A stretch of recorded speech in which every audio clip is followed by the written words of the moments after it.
हामीले आशीर्वाद माग्छौँ, धन सम्पत्तिको आशीर्वाद माग्छौँ, छोराछोरीहरूको प्रगति उपलब्धिको आशीर्वाद माग्छौँ, आफ्नो निरोगी र दीर्घायुको आशीर्वाद माग्छौँ, तर आफ्नो मन थिरमा राख्नेको आशीर्वाद कसैले पनि मागेको हुँदैन। सबैभन्दा ठुलो आशीर्वाद त त्यो हो नि, खास गरी त मन थिरमै रहन सकेन भने त हामीले गरेको कामहरू, प्रगतिहरू, उपलब्धिहरू सबै खेर जान्छ। दुःख मेहनत परिश्रम जति गर्यो धर्ममा पनि, यो बाहिरको व्यावहारिक पक्षमा पनि, राजनीतिक पक्षमा पनि, सामाजिक पक्षमा पनि सबैभन्दा ठुलो कुरा मनलाई थिरमा राख्ने। भगवान बुद्धले ध्यान भने होइन, समाधि भनेको मनलाई एकाग्रमा राख्ने उपाय हो। ध्यान गर्ने, जप गर्ने, गुम्बामा बस्ने लामाहरू, केही भक्तजनहरूले मात्रै सीमित ध्यान गर्ने कुरा होइन रहेछ। ध्यान हामी सबैको लागि आवश्यक छ। हाम्रो यो चञ्चल भइरहेको, विचलित भइरहेको यो चित्तलाई कसरी हुन्छ एकाग्रमा राख्ने उपायलाई ध्यान भनेर भनिन्छ। एकाग्रमा राख्ने अभ्यास नै ध्यान हो। ध्यान सबै व्यक्तिलाई आवश्यक पर्दछ। जस्तै सब्जी काट्ने मान्छेले सब्जी काट्ने बेलामा ध्यान दिएन भने के हुन्छ, हात काट्न सक्छ। गाडी चलाउने ड्राइभरले गाडी चलाउने बेलामा ध्यान दिएन भने के हुन्छ, गाडी भित्तामा लान्छ या भिरतिर पल्टाउँछ।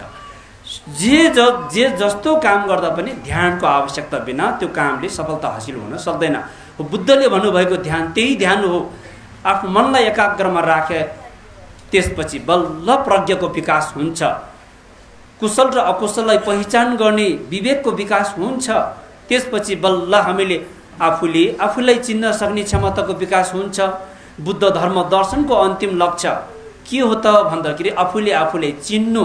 बुद्ध बाहिर खोजेर पाउँदैन, आफ्नो चित्तको स्वभाव नै बुद्ध हो भनेर पहिचान गर्न नसकेसम्म हामीले धर्मको अभ्यास गर्दै गर्दै जाने हो। यसरी शील समाधि प्रज्ञाको कुरा गर्यो। चित्तको आशीर्वाद प्राप्त गर्नको लागि पनि लोभी विचार भएको मान्छेहरूले कहिले पनि मनको आशीर्वाद पाउन सक्दैन। अनि मनमा एक बदलाको विचार साँचेर बस्ने मान्छेहरूको मनमा कहिले पनि आशीर्वाद पाउँदैन। धर्ममा विश्वास नगर्ने, कर्मफलमा विश्वास नगर्ने, मिथ्या दृष्टि हुने मान्छेहरूले पनि आशीर्वाद पाउन सक्दैन रहेछ। मिथ्या दृष्टि हो। यो मनको आशीर्वाद पाउनको लागि पनि यो तीनवटा कुरालाई त्याग्नुपर्छ हामीले।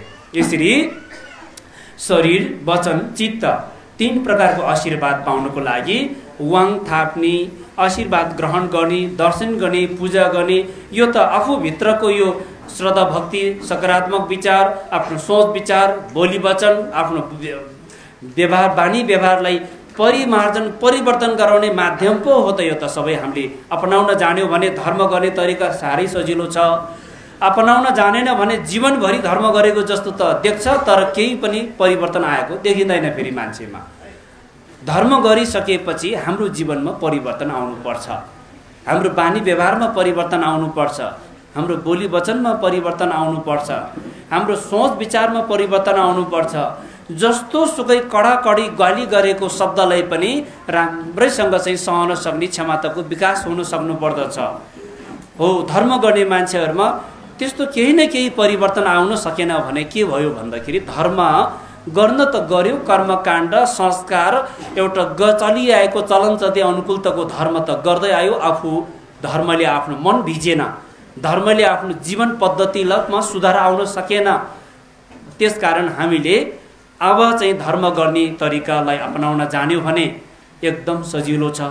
धर्म गर्नको लागि मठ मन्दिर जाने, गुम्बा जाने, आशीर्वाद थाप्ने, पूजा गर्ने, यज्ञ गर्ने, त्यो सबै उपाय हो नि। धर्म गर्ने तरिकालाई अपनाउन जान्यो भने तपाईँ सही मान्छे। तपाईँले गर्ने अनुशासन के हो त, मानव धर्म के हो त, के बोल्नुहुन्छ, के बोल्नु हुँदैन, के कर्म गर्नुहुन्छ, कुन कर्म गर्नु हुँदैन, हो त्यो मानव धर्म। 10 प्रकारको अकुशल पापक कर्मलाई त्याग्ने, 10 प्रकारको कुशल धर्मलाई अपनाउन सक्यो भने धर्म त्यहीँ छ। मठ मन्दिर जानु पर्दैन, गुम्बा जानु पर्दैन। तर हामी सर्वसाधारण मानिसहरू मठ मन्दिर नगएसम्म, गुम्बा नभएसम्म आफूलाई नचिन्ने, आफ्नो मनमा भएको भगवानलाई नचिन्ने। त्यसकारण हिजो अस्ति पनि यो प्रसङ्ग यहाँ मैले जोडेको थियो। जस्तै गुम्बामा मूर्ति स्थापना गरेर पूजापाठ गर्नु हुँदैन भन्ने कुनै अहिलेको अनुसन्धानविदहरू, अहिलेको शिक्षाविदहरूले बेला बेलामा यो प्रसङ्ग उठाउने गर्दछ।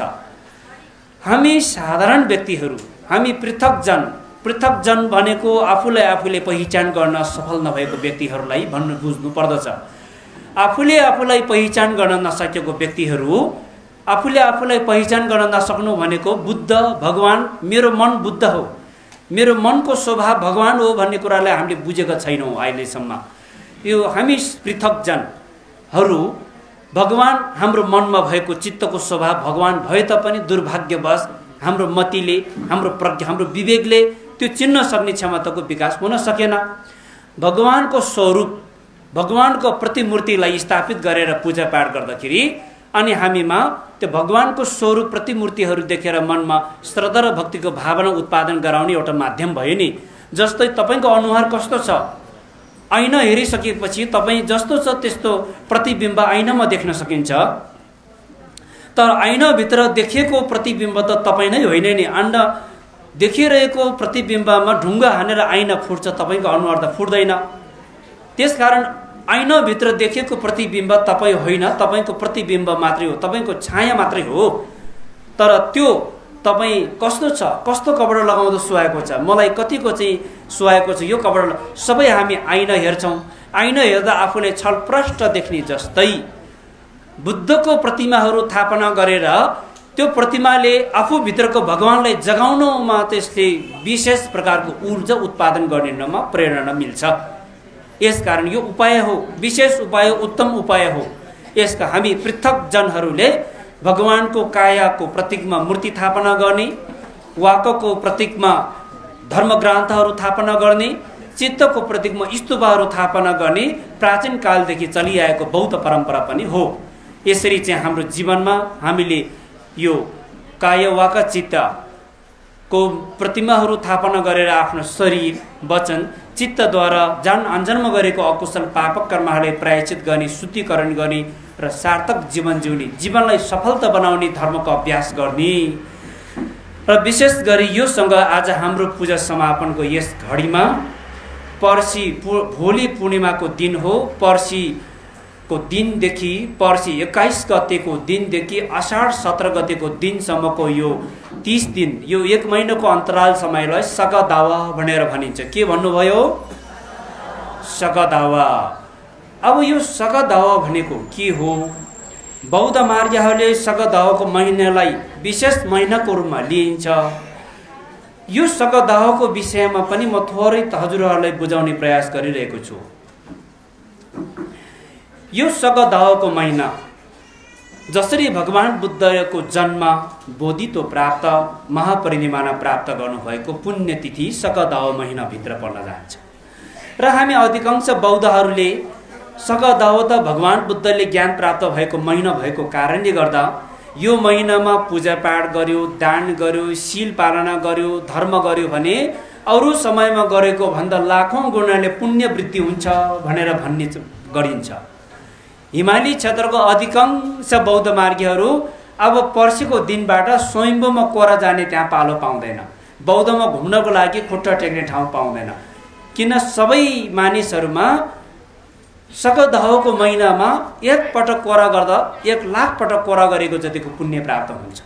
सगदावाको महिनाभित्र 108 पटक मणि जप गर्यो भने 1 लाख पटक मणि जप गरेको पुण्य प्राप्त हुन्छ। यो विश्वास व्यापक छ बौद्ध धर्म समुदायहरूमा। यो विश्वास व्यापक छ, यसको प्रभाव व्यापक छ। तर यसलाई हामीले यसमा के छ त, यसमा वैज्ञानिक त के छ, यसमा प्राकृतिक सम्बन्ध के छ, यो कुरासँग पनि थोरै जोडेर म तपाईँहरूलाई बताउन गइरहेको छु। यो सगदावा महिना जुन प्राकृतिक अनुकूलताको महिना पनि हो। भगवान बुद्धले ज्ञान प्राप्त गर्नुभयो, भगवान बुद्धले प्राप्त गर्नुभएको ज्ञान, त्यो समय सबै प्राकृतिक अनुकूलता छ। वसन्त ऋतुको सुरुवात भइसकेको छ। अहिले रुखहरू, अन्नहरू उम्रिने, टुसा पलाउने, रुखहरूमा पातहरू, हाँगाहरू फैलिने, पातहरू पलाउने समय पनि हो। तपाईँहरूले विचार गर्नुहोस् त, यो अहिले वसन्त ऋतु, अहिले पानी, घाँसहरू उम्रिने, टुसाहरू पलाउने, चराचुरुङ्गीहरूले पनि अण्डा पार्ने समय हो। र यो समयमा के हुन्छ भने यो खगोल भूगोल जति पनि वायुमण्डलमा भएको ग्रह उपग्रहहरूको प्रभाव यो धरतीमा त्यसको प्रभाव पर्न जान्छ। ग्रह उपग्रहहरूको प्रभावले गर्दाखेरि यो धरतीमा जलवायु परिवर्तन हुन्छ। कहिले गर्मी बढ्छ, कहिले चिसो बढ्छ। यो सबै वायुमण्डलमा भएको ग्रह उपग्रहहरूको प्रभाव हो। र जब यहाँ जलवायु परिवर्तन हुन्छ त्यसको प्रभाव हामी मानवको शरीरमा पर्छ। सम्पूर्ण प्राणीहरूको शरीरमा जलवायु परिवर्तनको प्रभाव पर्छ, किन हाम्रो शरीर पञ्चतत्त्वले बनेको शरीर हो। त्यसकारण यो समयमा यसरी यो प्राकृतिक यो जलवायु परिवर्तन हुने, यो समयमा मौसम परिवर्तन हुने, यो समयमा पानीको मूलहरू पनि फुट्ने, यो समयमा हाम्रो शरीरमा पनि के हुन्छ भने रस, ची भन्छ लामा भाषामा। ची भनेको रस, हाम्रो शरीरमा रस उत्पादन हुने समय पनि हो प्राकृतिक अनुसार। यसकारण यो समयमा हाम्रो शरीरमा रस उत्पादन भएको समयको भएको कारणले यो समयमा हाम्रो मानिसहरू शरीर अनुहारमा पनि उज्यालो चमक आउने समय हो। यो समयमा मानिसहरूको शरीरमा रस उत्पादन हुने कारणले गर्दाखेरि जब शरीरमा रस उत्पादन हुन्छ त्यो समयमा मानसिक कर्म, शारीरिक कर्म, जुन दुवै प्रकारको कर्म गर्दाखेरि त्यो प्रभावकारी हुन्छ भनेको छ। त्यसकारण भगवान बुद्धले ज्ञान प्राप्त गर्नुभएको प्राकृतिक अनुकूलताको समयमा ज्ञान प्राप्त गर्नुभएको हो। यसकारण अहिलेको यो सगदावको 1 महिनाको समय यो प्राकृतिक अनुकूलताको समय हो। हाम्रो शरीरमा रस उत्पादन हुने समय हो। यसकारण यो महिनामा हामीले प्राकृतिक अनुकूलताको आहार विहारमा ध्यान दिनुपर्दछ। यो 1 महिनाको अन्तरालमा यदि हामीले प्राकृतिक प्रतिकूलको आहार विहार भोजनहरू सेवन गर्न थाल्यो भने यसले धेरै नराम्रो रोग ग्रह दशा निम्त्याउन सक्छ, शरीरमा नराम्रो असर पुग्न सक्दछ। यसकारण यो भगवान बुद्धले ज्ञान प्राप्त गर्नुभएको महिना भएको कारणले मासु मांस खानु हुँदैन भनेको मात्र होइन, यो प्राकृतिक शरीरमा रस उत्पादन हुने विशेष समय भएको कारणले यो समयमा मासु मांस खाएमा रोगहरू, बिमारहरू उत्पादन हुन सक्ने सम्भावना बढी हुन्छ। यो समयमा शुद्ध शाकाहारी भोजन सेवन गरेमा हाम्रो शरीरको रस वृद्धि भएर हाम्रो शरीरमा तेज प्रकट हुने, बल तागतले निपुण हुने, मानव हुनुपर्ने लक्षणहरू प्रयुक्त हुनेमा विशेष प्रकारको मद्दत पुग्न जान्छ। यो समयमा हामीले आहार विहारमा ध्यान दिने र यो 1 महिनाको अन्तरालमा शुद्ध शाकाहारी भोजन सेवन गर्न सकेमा हाम्रो स्वास्थ्य अरू समयमा भयो भन्दा यो समयमा हाम्रो स्वास्थ्यमा सुधार आउन सक्ने।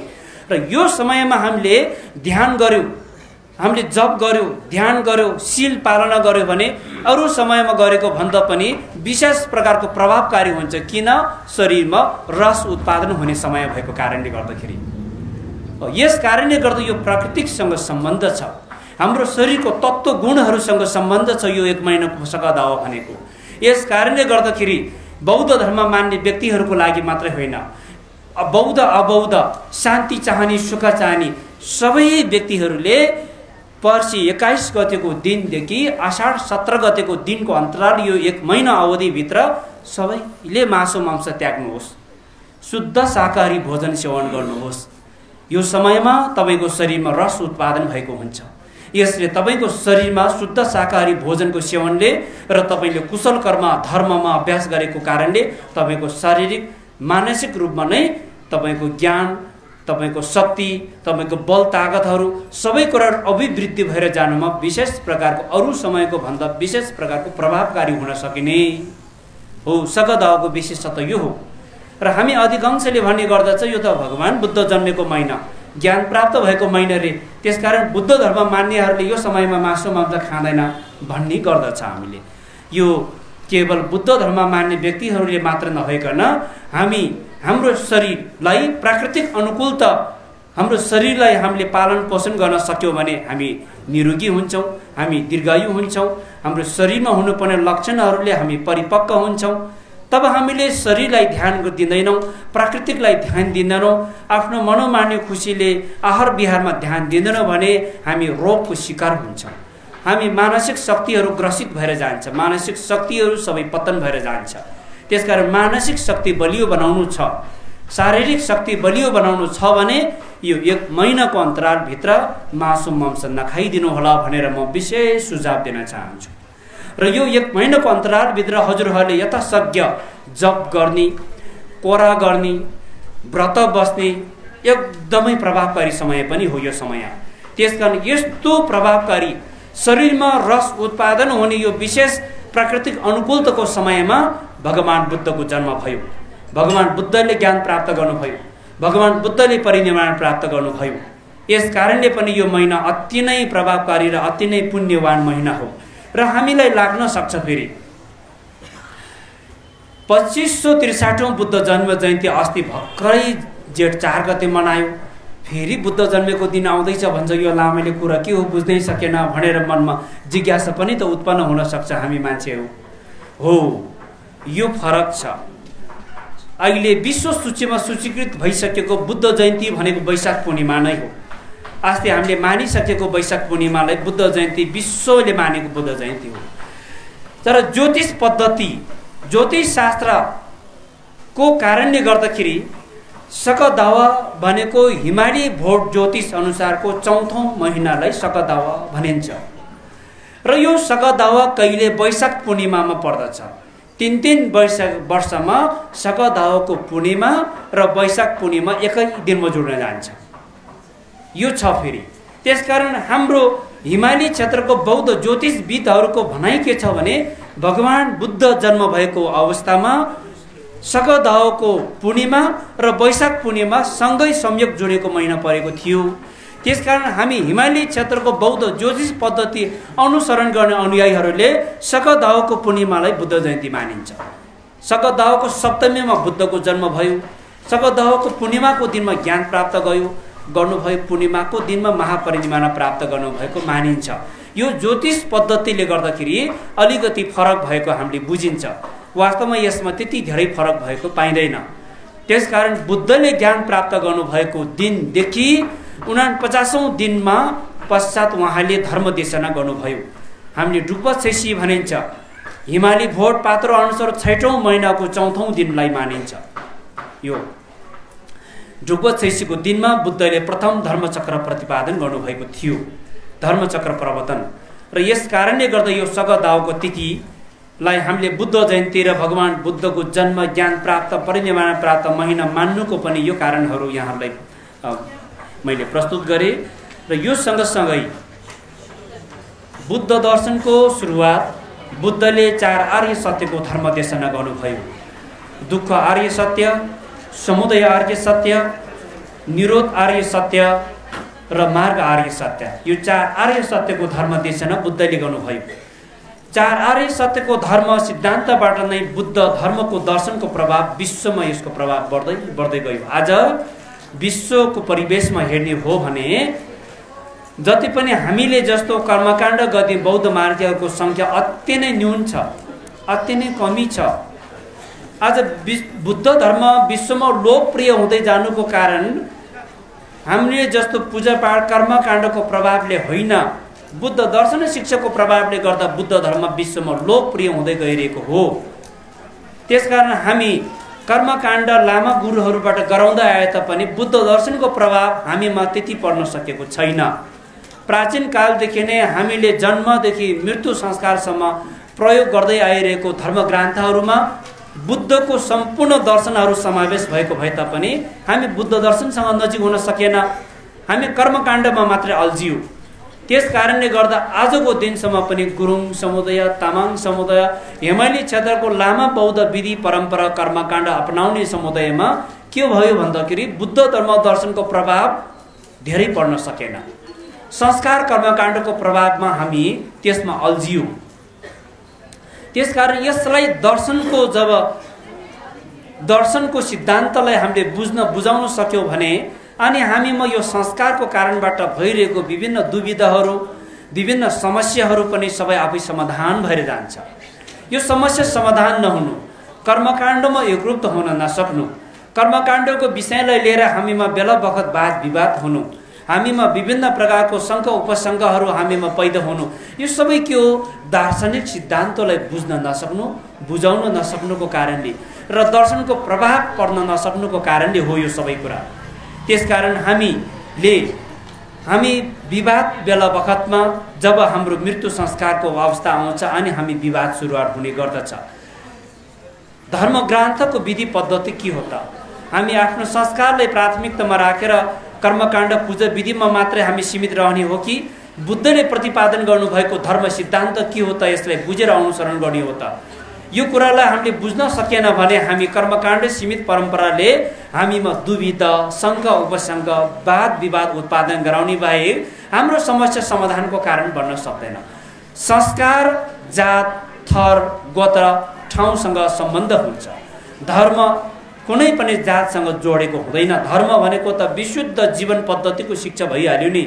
हामी गुरुङ जातिले कुन धर्म मान्नु पर्दछ, तामाङ जातिले कुन धर्म मान्नु पर्दछ भन्ने कुरा सान्दर्भिक हुन सक्दैन। धर्मसँग जात जोडेको हुँदैन। जसले पनि मान्न सकिन्छ, जसले सुख र शान्ति चाहेको छ त्यो व्यक्तिले धर्मको अनुसरण गर्न सकिन्छ। हाम्रो जातिले त यो धर्म हाम्रो मौलिक धर्म यो हो भनेर भन्ने गरिन्छ, त्यो चाहिँ गलत हुन जान्छ। धर्मको परिभाषासँग त्यो विपरीत हुन जान्छ। त्यस कारणले गर्दाखेरि हामीले धर्मको सिद्धान्तलाई बुझेर मान्यौँ भने हामी सबैको संस्कारमा एकरूपता आउन सकिने। हामीले धर्मलाई बुझ्न सकेन भने संस्कारको कारणले गर्दा हामीमा ठुलो वाद विवाद हुने गर्दछ। त्यस कारणले अब उपरान्त हामीले गर्दै आइरहेको कर्मकाण्डमा बुद्ध दर्शनको के छ त, त्यसमा बुद्धको दर्शनसँग के सम्बन्ध छ भन्ने कुरा हामीले बुझाउन सक्नुपर्छ, हामीले बुझ्नु पर्दछ। अनि गुम्बामा आउने पूजापाठ गर्ने, लामा गुरुहरू लगेर घरमा पढाउने त्यो संस्कार त 1000 वर्ष नागिसक्यो, तर हामीमा परिवर्तन आएन।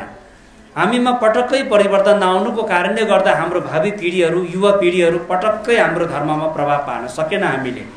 तपाईँ जो जति गुम्बामा आउनुहुन्छ, जो जति तपाईँहरू धर्ममा लाग्नुहुन्छ, तपाईँहरूको छोराछोरीहरू कहिले पनि गुम्बा देखेकै छैन कतिपयको, अधिकांशको। मैले हिजो पनि यो प्रसङ्ग उठाएको थियो नि। अहिले अन्य धर्म जस्तै क्रिस्चियन सोसाइटीमा कति उहाँहरू सक्रिय भएर लाग्नु भएको छ।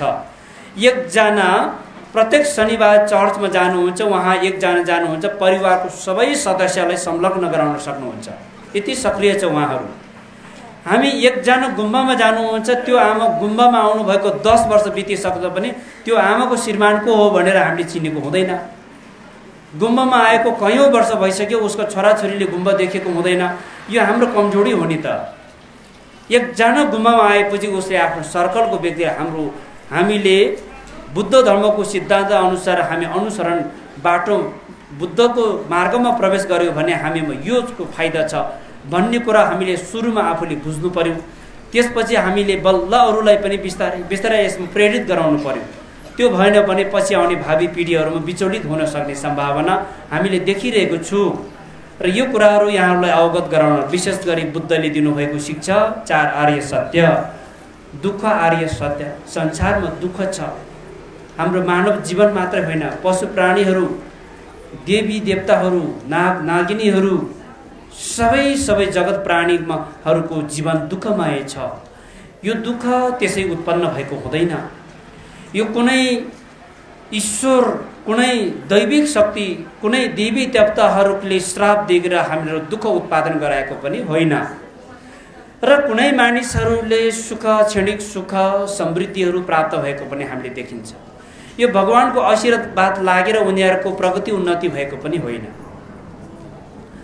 यो सबै आफ्नो कर्मको कारणले दुःख सृष्टि भयो, कर्मको कारणले सुख सृष्टि भयो। दुःख र सुख कर्मको कारणबाट सिर्जना हुने गर्दछ।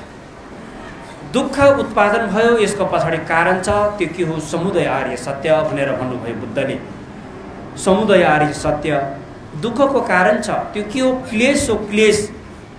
मोह भन्ने शब्द आफ्नो सिङ्गो शरीरमा जति निरीक्षण गर्दा पनि, अनुसन्धान गर्दा पनि भेटिँदैन, तर पनि मोह भनेर हामीले घमण्ड गर्ने गर्दछ। हुँदै नभएको चिजमा हाम्रो मन असक्त हुने गर्दछ। त्यसबाट रिस, राग, द्वेष, मोह आदि आदि कुकर्महरूको विकास हुन्छ। मोह र मेरो, त्यसबाट क्लेश, क्लेशबाट कुकर्मको विकास हुन्छ। कुकर्मको कारणले दुःख सिर्जना गर्दछ। संसारमा जन्म गराउने कारण के हो भने कुकर्म र क्लेश हो। दुःखको संसारमा जन्म गराउने माता र पिता भनेको कुकर्म र क्लेश हो। कुकर्म र क्लेशको कारणले गर्दा दुःखको संसारमा जन्म हुन्छ। त्यसकारण दुःख निवारण गर्नु छ भने कुकर्म र क्लेशलाई निवारण गर्नु पर्यो। कुकर्म र क्लेश दुःखको कारण हो, यसलाई निवारण गर्न सकिन्छ भनेर बुद्धले निरोध आर्य सत्य, यसलाई निवारण गर्न सकिन्छ है भनेर बताउनु भयो। यसलाई निवारण गर्नको लागि के छ त उपाय भन्दाखेरि बुद्धले प्रतिपादन गर्नुभएको शील, समाधि, प्रज्ञा, यो त्रिशिक्षालाई जीवनमा अनुसरण गर्न सकेमा यो कुकर्म र क्लेशलाई निवारण गर्न सक्छ अनि दुःख हरण हुन्छ, सुख र शान्तिलाई प्राप्त हुन्छ। यसरी यो 4 आर्य सत्य प्रत्येक मानवको जीवन पद्धतिसँग निहालेर हेर्दाखेरि 4 आर्य सत्यको कुरालाई बुझ्न सकेमा जीवनमा धर्म गर्नुपर्दो रहेछ भन्ने विश्वास जागेर आउँछ। जीवनमा हामीले किन धर्म गर्नुपर्दछ त? धर्म गर्नुको कारण के हो? क्षणिक समस्या समाधानको लागि, तत्कालीन विघ्नबाधाहरू हटाउनको लागि, मनोकांक्षा परिपूर्तिको लागि मात्र धर्म गरेको होइन। हामीले सुख चाहेको छ, शान्ति चाहेको छ, समृद्धि चाहेको छ। तर त्यो क्षणिक सुख शान्तिले हामीलाई केही पनि प्रभाव पार्दैन। आज धनी मान्छे, आज सम्पन्न मान्छे पनि विभिन्न विपत्ति आइपरेर भोलि नै कङ्गाल भएको हामीले देख्छौँ। संसार अनित्य, हाम्रो सबै सुख दुःखहरू सबै परिवर्तनशील छ। आज म धनी छु भनेर धन सम्पत्तिमा घमण्ड गर्नु पनि भए छैन। आज म गरिब छु भनेर खुम्चेर हिँड्नु पनि हुँदैन। तपाईँ धनी, तपाईँ गरिब, तपाईँ रोगी, तपाईँ निरोगी, तपाईँ सम्पन्न, तपाईँ विपन्न, सबै तपाईँको कर्मले निर्धारण गर्दछ, तपाईँको सोच विचारले निर्धारण गर्दछ, तपाईँको बानी व्यवहारले निर्धारण गर्दछ। त्यस कारणले संसारको सम्पत्तिहरू पनि एक दिन जति दुःख मेहनत गरेर अर्जन गर्यो एक दिन त संसारमा छोडेर जान्छ। माया गर्ने इष्टमित्रहरू जति धेरै भए तापनि एक दिन संसारमा छोडेर जान्छ। जति सुन्दर सुन्दरी यो पार्थिव शरीर पनि एक दिन संसारमा छोडेर जान्छ।